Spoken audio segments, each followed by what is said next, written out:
Tipper ಹಾಗೂ ಸರ್ಕಾರಿ ಬಸ್ನ ಮಧ್ಯೆ ಡಿಕ್ಕಿಯ ಪ್ರಕರಣ ಇದಾಗಿದ್ದು, ಸ್ಥಳದಲ್ಲೇ 3 ಅಮಾಯಕ ಜೀವಿಗಳು ಬಲಿಯಾಗಿದ್ದಾರೆ. ಜೊತೆಗೆ 10ಕ್ಕೂ ಹೆಚ್ಚು ಜನ ಗಾಯಾಳುಗಳು ಪತ್ತೆಯಾಗಿದ್ದು, ವಿಜಾಪುರ ಜಿಲ್ಲೆಯ ಚಡಚಣ ತಾಲೂಕಿನಲ್ಲಿ ಘಟನೆ ನಡೆದಿದೆ. ಟಿಪ್ಪರ್ ಟ್ರಾಲಿ ಹಾಗೂ ಸರ್ಕಾರಿ ಬಸ್ ಮುಖಾಮುಖಿಯಾದ ಕಾರಣ ಈ ಒಂದು ದುರ್ಘಟನೆ ಉಂಟಾಗಿದೆ. ಟಿಪ್ಪರ್ನಲ್ಲಿ ಚಾಲಕ ಹಾಗೂ ಅವನ ಪತ್ನಿ ಇದ್ದು, ಸದ್ಯ ಇಬ್ಬರು ಸಹ ಉಸಿನೀಗಿದ್ದು, ಇತ್ತ ಸರ್ಕಾರಿ ಬಸ್ ಚಾಲಕರು ಸಹ ಮೃತಪಟ್ಟಿದ್ದಾರೆ. ಟಿಪ್ಪರ್ನ ಚಾಲಕ ಅಶೋಕ್ ಉಟಗಿ ಹಾಗೂ ಪತ್ನಿ ರಾಧಾಬಾಯಿ ಎನ್ನಲಾಗಿದ್ದು, ಬಸ್ ಚಾಲಕ ಹನುಮಂತ ಚವಲಾದಿ ಮೃತರಾಗಿದ್ದಾರೆ. KA22AA6792 ನೋಂದಣಿಯ ಟಿಪ್ಪರ್ ಲಾರಿಯು ಚಡಚಣದತ್ತ ಹೊರಟಿದ್ರೆ, KA28F2468 ನೋಂದಣಿಯ ಸರ್ಕಾರಿ ಬಸ್ ವಿಜಾಪುರದತ್ತ ನಡೆದಿತ್ತು.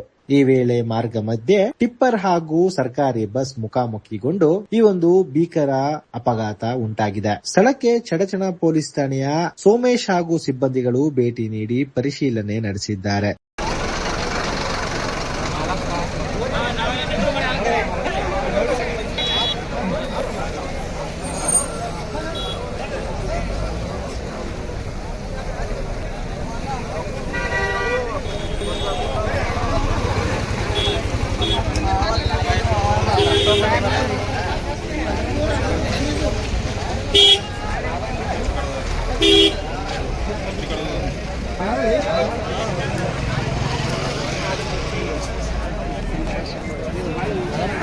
ನೋಡ್ರಿ ತಿರುಗಿ ಕಾಣಿಸ್ತಾ ನೋಡ್ರಿ ಹಿಂದಿನ ಬೆಲೆ ನೋಡ್ರಿ.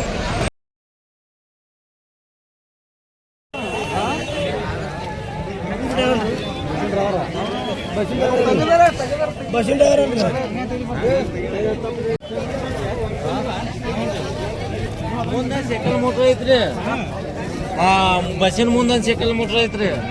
ಒಮ್ಮೆ ಜಗ್ಗನ bus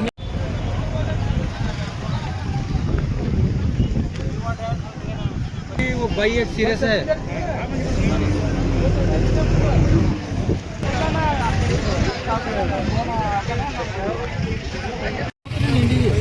udah mana ya Bea? Bea.